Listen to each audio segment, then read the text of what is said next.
По данным NBC News, премьер-министр Израиля Биньямин Нетаньяху в ближайшее время намерен проинформировать президента США Дональда Трампа о возможных новых ударах по Ирану. Источники издания утверждают, что речь идет не просто об обмене оценками, а о попытке убедить Вашингтон в необходимости возобновления военных действий против Тегерана на фоне, как считают в Израиле, ускоренного восстановления иранских ракетных и оборонных программ. Израильские официальные лица все более обеспокоены тем, что Иран активно наращивает производство баллистических ракет, инфраструктура которого была частично повреждена в результате предыдущих израильских ударов в начале года. Одновременно, по их оценкам, Тегеран ведет восстановление систем противовоздушной обороны, что в перспективе может существенно ограничить свободу действий израильских ВВС. Именно эти два фактора – ракеты и ПВО в Иерусалиме называют более срочной угрозой, чем даже восстановление объектов по обогащению урана, по которым ранее наносили удары Соединенные Штаты. Ожидается, что встреча Нетаньяху и Трампа состоится в конце месяца во Флориде, в резиденции Мар-а-Лаго. По словам источников, израильский премьер намерен представить американскому лидеру аргументацию, согласно которой расширение иранской ракетной программы представляет угрозу не только для Израиля, но и для всего региона, включая прямые интересы США и их союзников. В рамках этих обсуждений Израиль, как утверждается, планирует предложить различные сценарии участия или содействия Соединенных Штатов в возможных новых военных операциях, от политического прикрытия до разведывательной и технической поддержки. Сам Трамп, комментируя возможность встречи, подтвердил журналистам, что Нетаньяху выражал желание увидеться, хотя формально переговоры еще не были объявлены. При этом израильская сторона уже публично обозначила дату – 29 декабря. Правительство Израиля от официальных комментариев отказалось, а иранская миссия при ООН не ответила на запросы журналистов. На этом фоне жесткая риторика израильского руководства продолжает расширяться и за пределами иранского трека. Выступая после нападения на пляже Бонди, Нетаньяху обратился к Австралии с призывом присоединиться к борьбе с террористами и врагами цивилизации, подчеркивая, что только коллективные усилия, по его словам, способны обеспечить победу. Эти заявления укладываются в более широкую линию на формирование международной коалиции поддержки действий Израиля. Параллельно сохраняется высокая напряженность в секторе Газа. Сообщения об ударах по гражданским объектам, включая свадебные церемонии, вновь ставят под вопрос устойчивость режима прекращения огня и усиливают международную критику израильских действий, что, однако, пока не сдерживает военную активность Иерусалима. Дополнительное внимание привлекают публикации иранских русскоязычных СМИ, ссылающихся на новые спутниковые снимки ядерного объекта в Натанс.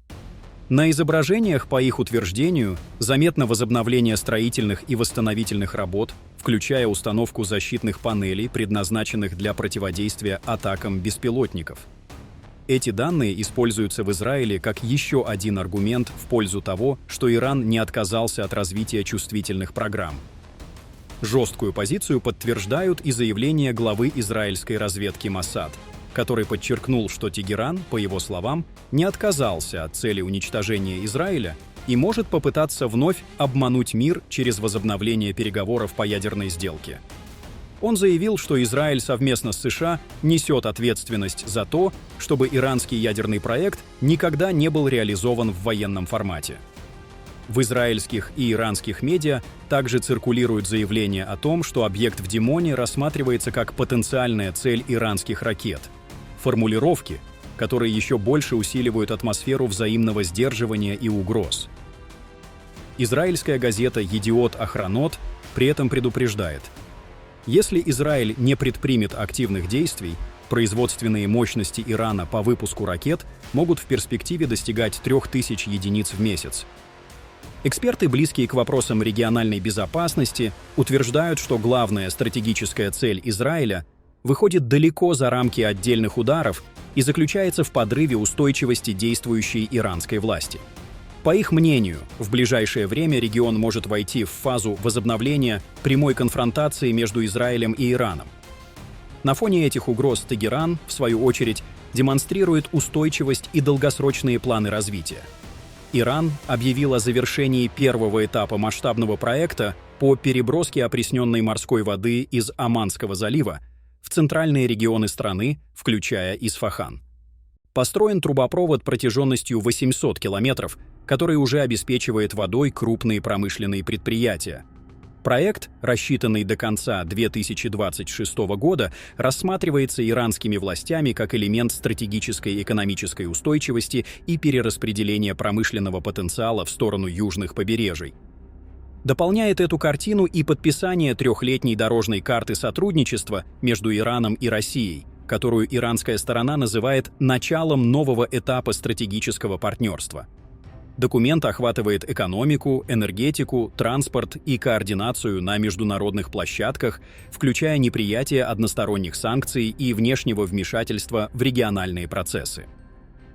В этом контексте позиция Соединенных Штатов приобретает ключевое значение. В недавнем интервью газете The Times Дональд Трамп заявил о намерении поэтапно выводить американские войска из зон конфликтов и подчеркнул, что Вашингтон не намерен вмешиваться в сирийский вопрос, о чем он также проинформировал президента Турции Реджепа Таyyипа Эрдогана. Эти заявления создают двойственную ситуацию. С одной стороны, США демонстрируют усталость от затяжных конфликтов, с другой, именно Вашингтон остается единственным актором, чье политическое согласие может открыть Израилю путь к новой масштабной операции против Ирана. Дополнительным фактором становится региональная конкуренция. Турецкие СМИ со ссылкой на Middle East Eye сообщают, что Нетаньяху ведет активную лоббистскую кампанию с целью сохранить за Израилем статус единственной страны Ближнего Востока, обладающей истребителями F-35.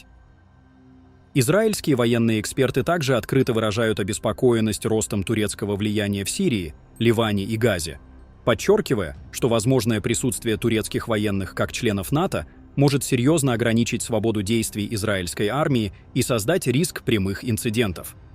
В совокупности все эти процессы указывают на формирование крайне напряженного узла противоречий, в центре которого находится вопрос: даст ли Дональд Трамп Израилю политическое и стратегическое добро на новую войну против Ирана?